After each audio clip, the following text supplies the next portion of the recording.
53 বছরের দীর্ঘ অপেক্ষার অবসান ঘটিয়ে এনবিএ চ্যাম্পিয়নশিপ জয়ের পর নিউ ইয়র্ক নিক্স দলের সম্মানে বৃহস্পতিবার হতে যাচ্ছে এক বর্ণাঢ্য সংবর্ধনা প্যারেড। মেয়র কার্যালয় জানিয়েছে, প্যারেডটি বৃহস্পতিবার সকাল 10টায় ব্যাটারি পার্কের নিকটবর্তী এলাকা থেকে শুরু হবে। প্যারেড শেষে সিটি হল প্লাজায় হবে বিশেষ চ্যাম্পিয়নশিপ উদযাপন অনুষ্ঠান। সেখানে নিক্স দলের খেলোয়াড় ও কর্মকর্তাদের সম্মাননা জানানো হবে এবং আনুষ্ঠানিকভাবে শহরের চাবি হস্তান্তর করবেন মেয়র। নিক্সের এই শিরোপা জয়কে ঘিরে পুরো নিউ ইয়র্ক জুড়ে এখন উৎসবের আমেজ বিরাজ করছে। Who lost to the Spurs 4-1, and now we beat the Spurs 4-1. It just feels like this beautiful full circle moment, not just for the Brunsons, but for the entire city. And, you know, it is a beautiful thing that this city feels like the nation's largest city has become the world's smallest town. Zohran Mamdani নিউ ইয়র্কের mayor কথা বলছিলেন। কৃত্রিম বুদ্ধিমত্তা বা AI দ্রুত বদলে দিচ্ছে কর্মক্ষেত্রের চিত্র। এই পরিবর্তনের প্রভাব পড়েছে যুক্তরাষ্ট্রের শিক্ষা ব্যবস্থায়ও। শিক্ষার্থীদের কাছে এমন অনেক আকর্ষণীয় বিষয়ের গুরুত্ব কমতে শুরু করেছে, যেগুলোর কাজ এখন এআই করে দিচ্ছে। মার্কিন শিক্ষাবিদ এবং ক্যারিয়ার বিশেষজ্ঞরা বলছেন, ভবিষ্যতে চাকরি বাজার সফল হতে প্রযুক্তিগত দক্ষতার পাশাপাশি আরও বেশি গুরুত্ব পাবে মানবিক ও সামাজিক দক্ষতা। প্রিয় দর্শক, সহকর্মী লুৎফর রহমান সোহাগ জানাচ্ছেন আরও। যুক্তরাষ্ট্রে একসময় কলেজ শিক্ষার্থীদের কাছে কম্পিউটার সায়েন্স ছিল সবচেয়ে আকর্ষণীয় বিষয়গুলোর একটি। তবে এআই যুগে আবারও গুরুত্ব পাচ্ছে লিবারেল আর্টস বা মানবিক শিক্ষা।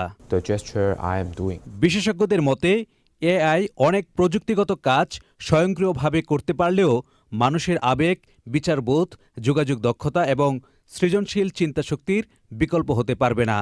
ফলে শিক্ষা পরামর্শকরা মনে করেন, ভবিষ্যতের নিয়োগকর্তারা এমন কর্মী খুঁজবেন যারা নতুনভাবে চিন্তা করতে পারে, প্রচলিত ধারণাকে প্রশ্ন করতে পারে এবং এমন দৃষ্টিভঙ্গি দিতে পারে যা কোনো এআই মডেল তৈরি করতে পারে না।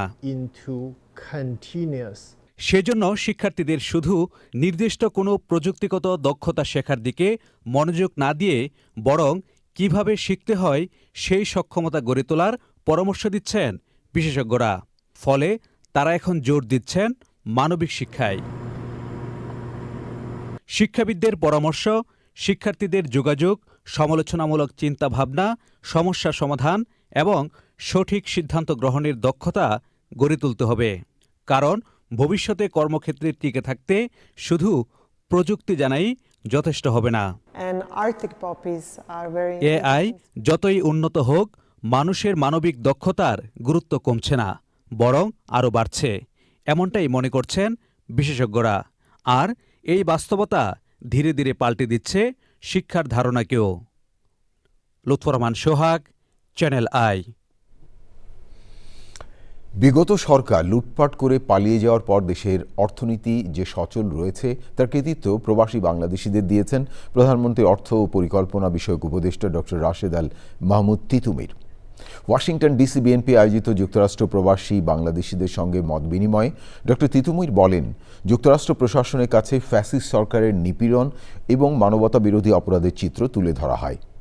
যুক্তরাষ্ট্র প্রবাসী বাংলাদেশি আমেরিকানদের কাছে প্রত্যাশা, তারা মূল ধারার রাজনীতি এবং অন্যান্য কর্মকাণ্ডের সঙ্গে সম্পৃক্ত হয়ে দেশের প্রতি আরও অবদান রাখবেন।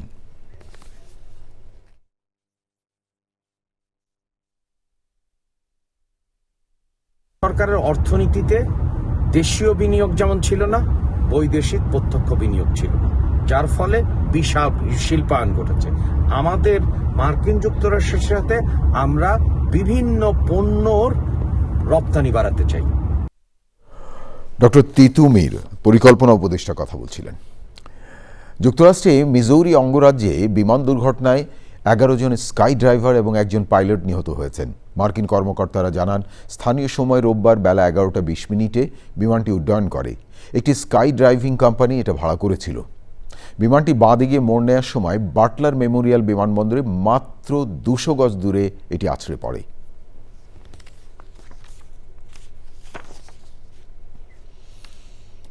চৌঠা আগস্টের নির্বাচনে হ্যামট্রামিক, হাইল্যান্ড পার্ক এবং ডেট্রয়েট এলাকায় নির্বাচনী প্রচার জোরদারের লক্ষ্য নিয়ে সীমা আহমেদ বিশেষ সংবাদ সম্মেলনের আয়োজন করে। সংবাদ সম্মেলনে তিনি তার নির্বাচনী পরিকল্পনা, এলাকার উন্নয়ন ভাবনা এবং কমিউনিটির বিভিন্ন নাগরিক সমস্যার কথা তুলে ধরেন। বিশেষ করে প্রবাসী বাংলাদেশি এবং অন্যান্য সংখ্যালঘু কমিউনিটির অধিকার ও স্বার্থ রক্ষায় কাজ করার প্রত্যয় ব্যক্ত করেন তিনি।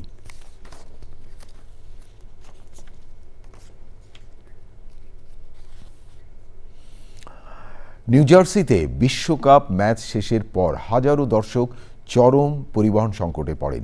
ম্যাচ শেষ হওয়ার 3 ঘন্টা বেশি সময় পরও শত শত সমর্থক স্টেডিয়ামের বাইরে আটকে ছিলেন। রাত বাড়ার সঙ্গে সঙ্গে স্টেডিয়াম সংলগ্ন মহাসড়ক এবং সড়কগুলোতে তীব্র যানজট শুরু হয়। অনেক দর্শক রাইড শেয়ার পিকআপ এলাকায় পৌঁছাতে দীর্ঘ সময় হাঁটার পরও 1 ঘন্টারও বেশি সময় অপেক্ষা করতে বাধ্য হন। ব্রাজিলের সমর্থকরা এ নিয়ে সামাজিক যোগাযোগ মাধ্যমে বিরক্তি প্রকাশ করেন। শুধু দর্শকই নয়, সংবাদ কর্মীদের জন্য নির্ধারিত শাটল বাসও বিলম্বিত হয়। অনেক সাংবাদিক ঘন্টার পর ঘন্টা আটকে পড়েন। আগামীতে মেটলাইফ স্টেডিয়ামে অনুষ্ঠিতব্য বাকি ম্যাচগুলো আগে পরিবহন ব্যবস্থার উল্লেখযোগ্য উন্নতি জরুরি বলে মত দেন দর্শকরা। লাইফ গোজ অন খ্যাত মার্কিন সঙ্গীত শিল্পী অলিভার ট্রি ব্রাজিলে হেলিকপ্টার দুর্ঘটনায় নিহত হয়েছেন। ব্রাজিলে রি ডি জেনেরিওতে 2টি হেলিকপ্টারের মধ্যে সংঘর্ষ হলে হেলিকপ্টার বিধ্বস্ত হয়ে 6 জন মারা যান। 32 বছর বয়সী ট্রি কনসার্ট ট্যুরের অংশ হিসেবে ব্রাজিলে অবস্থান করছিলেন। রিপোর্টে আরও জানাচ্ছেন Ruksana Tahrin.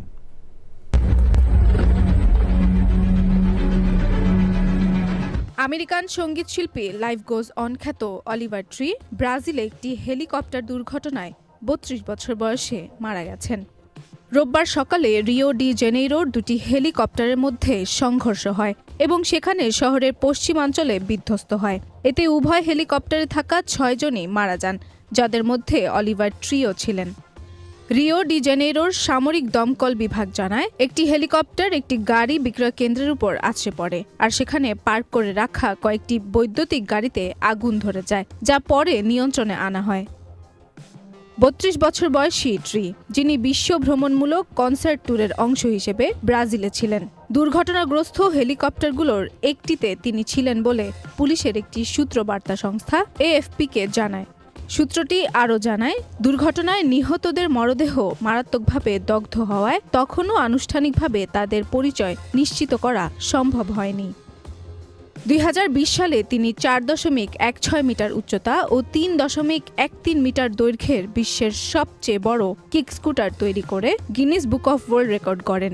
Alvarez Tree Guinness world রেকর্ডসের ওয়েবসাইট অনুযায়ী এটি ছিল তার আজীবনের একটি স্বপ্নপূরণ। দমকল বাহিনীর তথ্য অনুযায়ী হেলিকপ্টার দুটির মুখোমুখি সংঘর্ষ হয় এবং পরে একটি হেলিকপ্টার বৈদ্যুতিক গাড়ির শোরুমের পার্কিং এলাকায় বিধ্বস্ত হয়। এতে প্রায় 20টি গাড়িতে আগুন লেগে যায়। একটি হেলিকপ্টারে 5 জন এবং অন্যটিতে কেবল পাইলট ছিলেন। দুর্ঘটনায় সবাই মারা গেছেন। অলিভার ট্রি তার স্বতন্ত্র বাটি আকৃতির চুলের স্টাইল এবং সোশ্যাল মিডিয়া ব্যক্তিত্বের জন্য পরিচিত ছিলেন। তার জনপ্রিয় গানগুলোর মধ্যে ছিল life goes on, miss you এবং এলিয়েন বয়। বিখ্যাত এই শিল্পীর মিস ইউ গানটি ইউনাইটেড কিংডমের সিঙ্গলস চার্টে 3য় স্থানে উঠেছিল। Ruksana Tarin, Channel i. New ইয়র্কে আশরাফ হোসেন এবং তারেক খানের নেতৃত্বে জামালপুর জেলা সমিতি অব নর্থ আমেরিকা ইনকের নতুন কমিটি অভিষেক হয়েছে। বাংলাদেশি কমিউনিটি সংগঠনের সদস্য এবং দেশের কল্যাণে কাজ করার প্রত্যয় জানিয়েছেন নতুন কমিটি।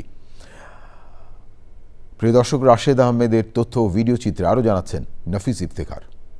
যুক্তরাষ্ট্রের নিউ ইয়র্কে রাবেকা লাবণীর উপস্থাপনায় জমকালো আয়োজনে অনুষ্ঠিত হল জামালপুর জেলা সমিতি অব নর্থ আমেরিকা ইনকের নতুন কমিটির অভিষেক অনুষ্ঠান। কুইন্সের একটি কমিউনিটি সেন্টারে আয়োজিত অনুষ্ঠানে সভাপতি আশরাফ হোসেন ও সাধারণ সম্পাদক তারেক খানের নেতৃত্বে শপথ নেন 37 সদস্যের কমিটি। জামালপুর জেলা সমিতি অব ইউএস ইনক আয়োজিত আজকের এই অভিষেক অনুষ্ঠানে উপস্থিত সকলকেই আমার তরফ থেকে ধন্যবাদ। আমাদের এই অনুষ্ঠানে আজকে যারা উপস্থিত হয়েছেন তাদের নিউ ইয়র্কে যারা বসবাস করছেন, অন্যান্য স্টেটে যারা বসবাস করছেন, সকলকে আমরা আমন্ত্রণ জানাচ্ছি। বাংলাদেশি কমিউনিটিতে অবদান রাখা বিশিষ্টজনদের সম্মাননা জানিয়েছে সংগঠনটি। কমিউনিটির কল্যাণে নিউ ইয়র্কের বাংলাদেশি সংগঠনগুলোকে ঐক্যবদ্ধ হয়ে কাজ করার আহ্বান জানান প্রধান অতিথি। আগস্ট মাসের 9 তারিখে আমরা সার্বজনীনভাবে, যেটাকে আমরা নাম দিয়েছি south Asian unity parade, Bangladesh সোসাইটির নেতৃত্বে একটি প্যারেড অনুষ্ঠিত হবে। পরে সাংস্কৃতিক আয়োজনে অংশ নেন নিউ ইয়র্কের প্রবাসী বাংলাদেশি শিল্পীরা। নাফিস ইফতেখার, চ্যানেল আই।